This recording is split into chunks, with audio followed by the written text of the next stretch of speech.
Welcome and good morning, everyone, as we uh, join together this morning for a final session in the series of co-parenting. This morning, we'll be looking at our final topic.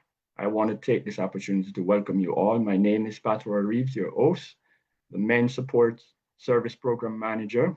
And so this morning, we'll be focusing on our final lesson. But if you are joining us for the first time, we looked at 5 lessons before this one. And so if you miss those first 5 lessons, I invite you to subscribe to our channel.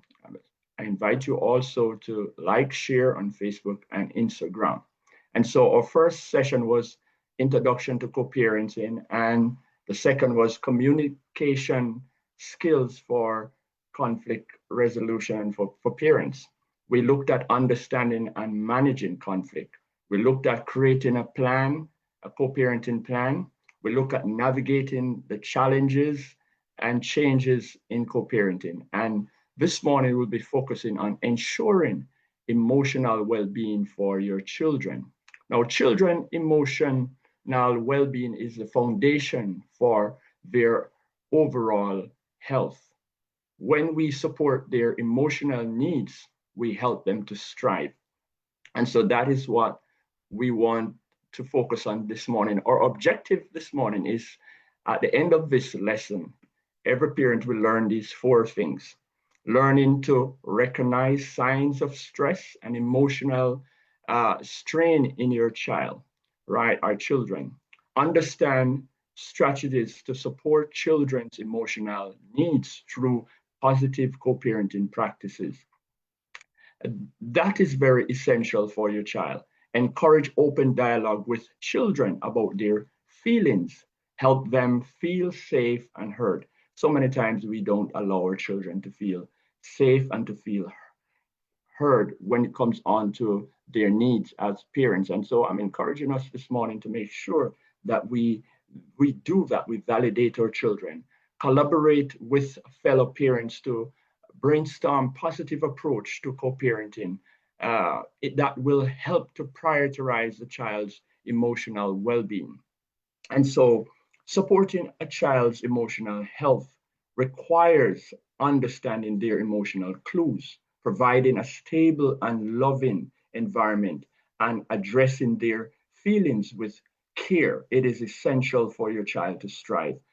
So this lesson today, as we focus, we want you to understand this session focus on ensuring that both parents create a unified, supportive environment for the child, even during challenging times. And so we know that the co-parenting process is never easy. It's a challenge for many persons because, dealing with the change of managing your home plus the child is in another home. It's never easy. So, but the child is impacted when you have separation from parents and have to be dealing with these situations. So we're looking this morning on recognizing the signs of stress in children.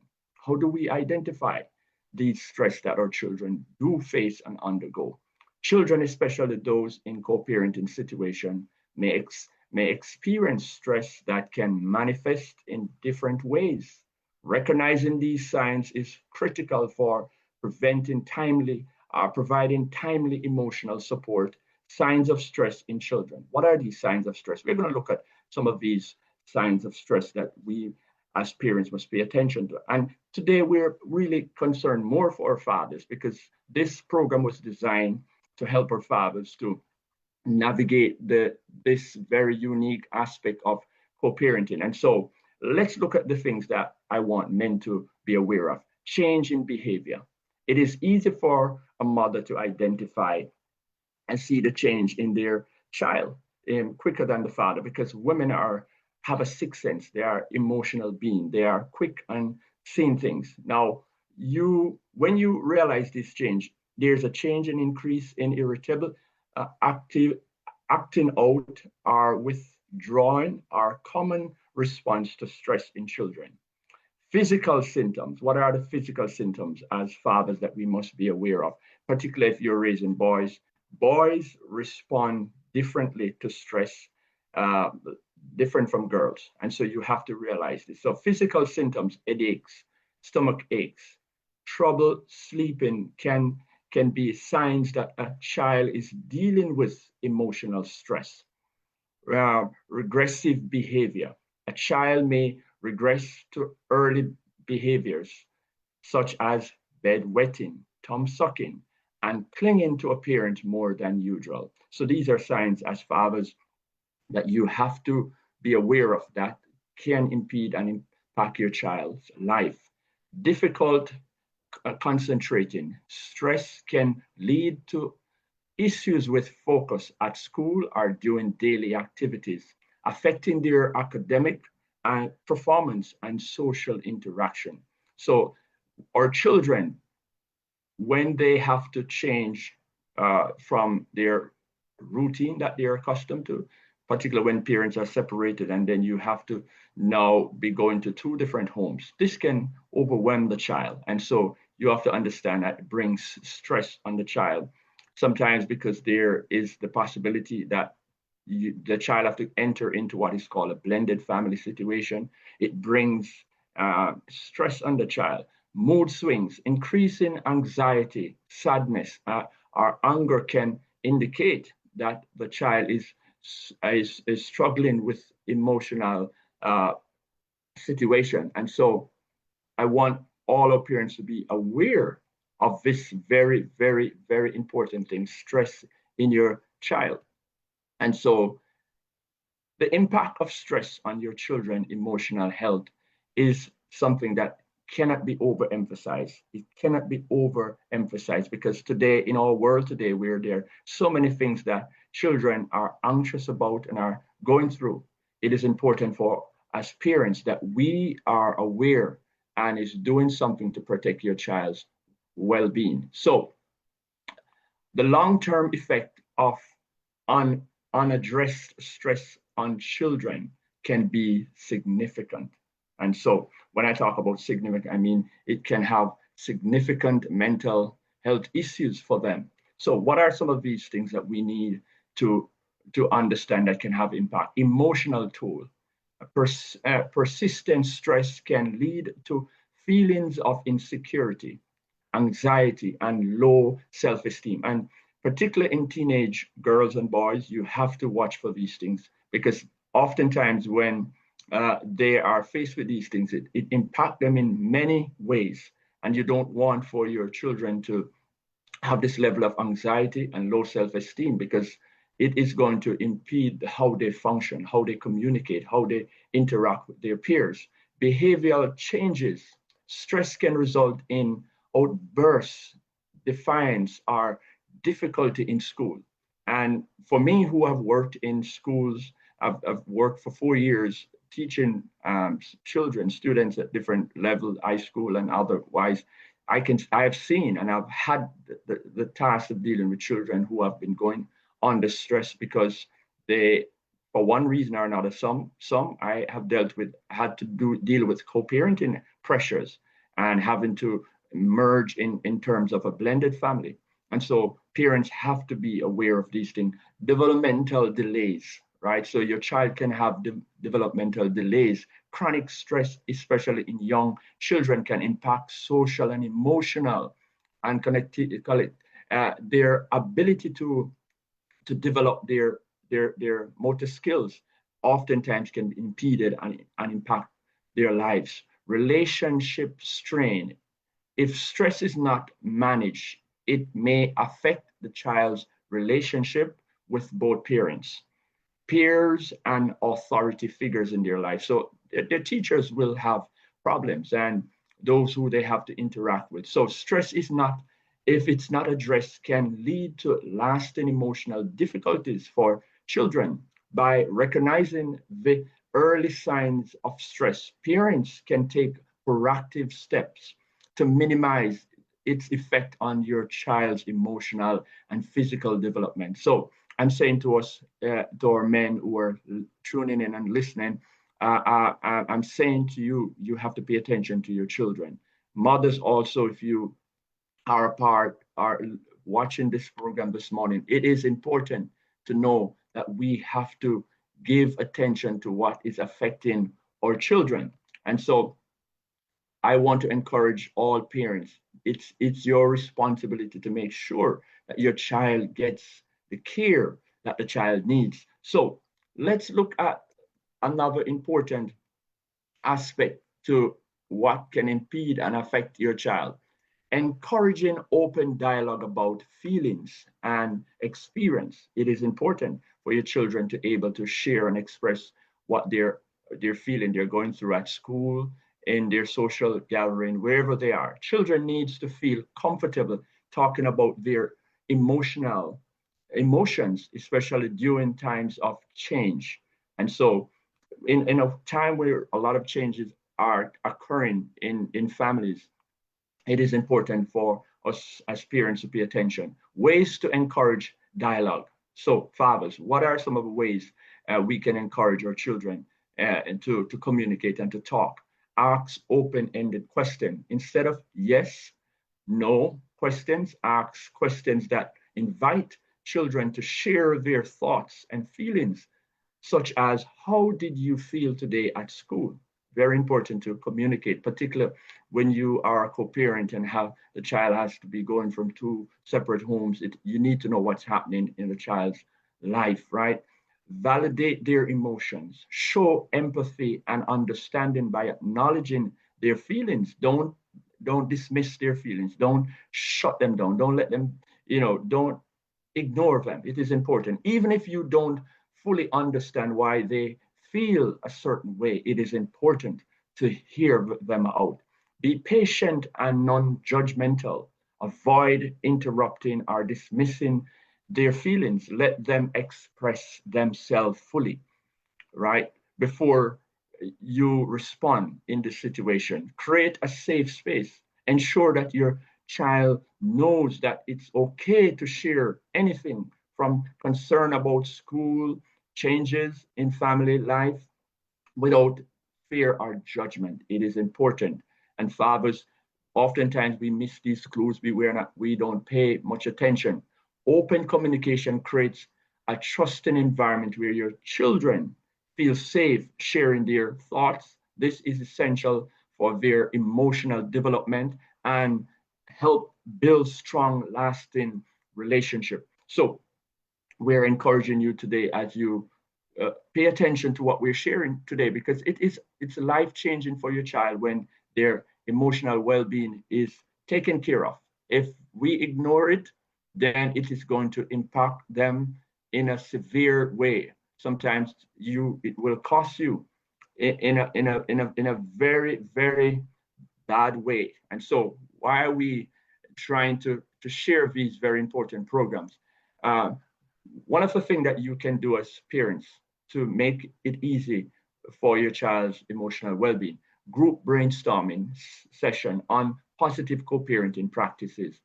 What should you discuss? This in terms of are relevant. What are some strategies that both parents and children can use to ensure emotional well-being in co-parenting situation? Three important things that we can brainstorm and discuss: personal experience and shared success and strategies. These are things that must be explored by parents and children alike.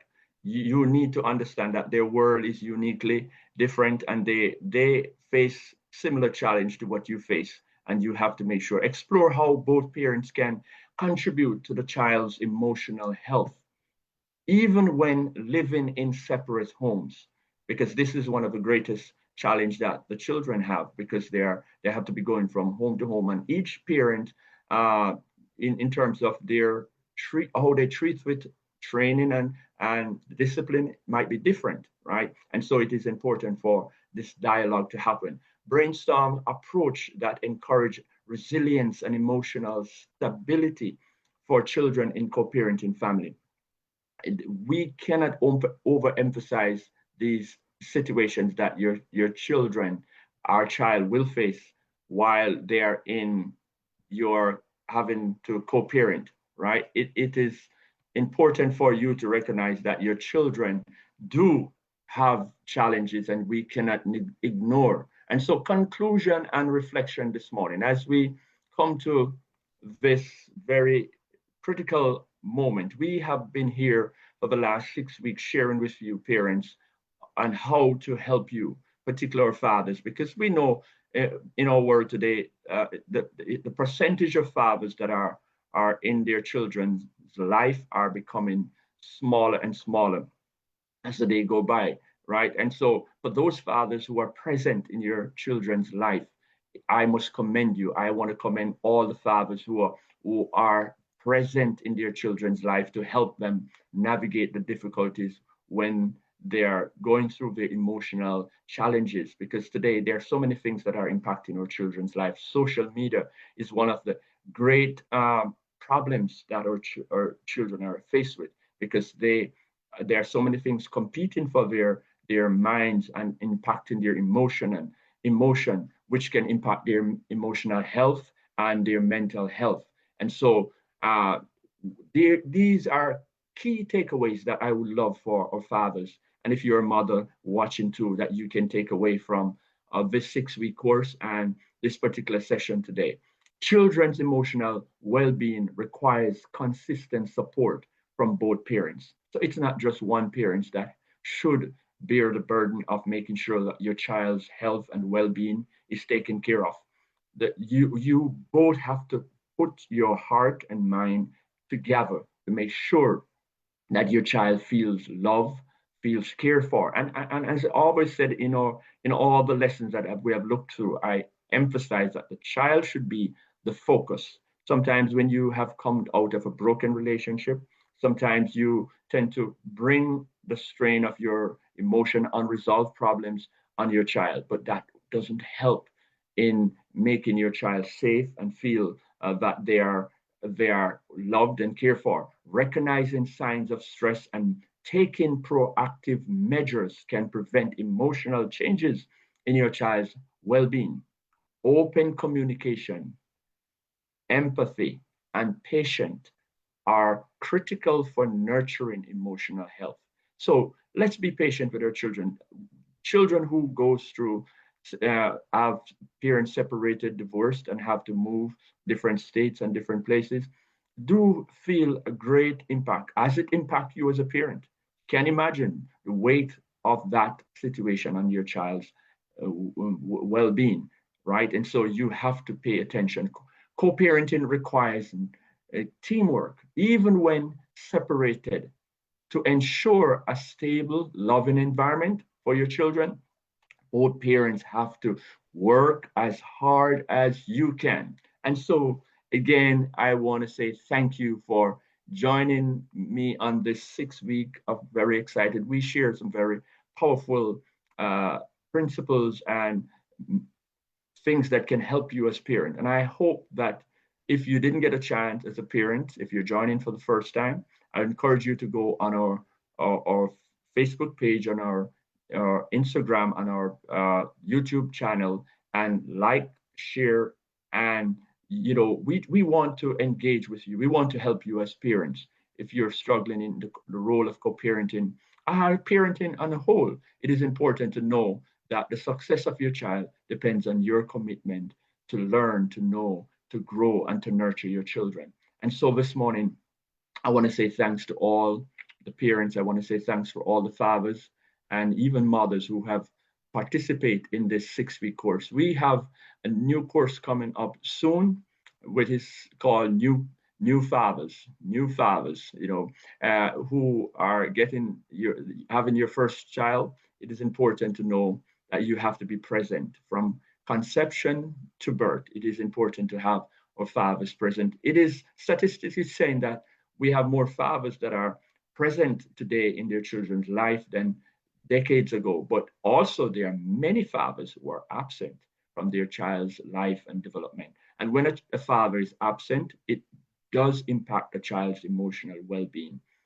It does impact the child whether or not the child feels that self-esteem. Because when you talk about going to your school and when you have parent-teachers meeting and the parent is not showing up for sports activities and other activities, then the child feels impacted emotionally and sometimes do have lasting impact on their life. And so again, I say thanks to all my co-parenting fathers and mothers who have joined us on this series. You have yourself a pleasant day, and we're looking forward for our next series. Thanks.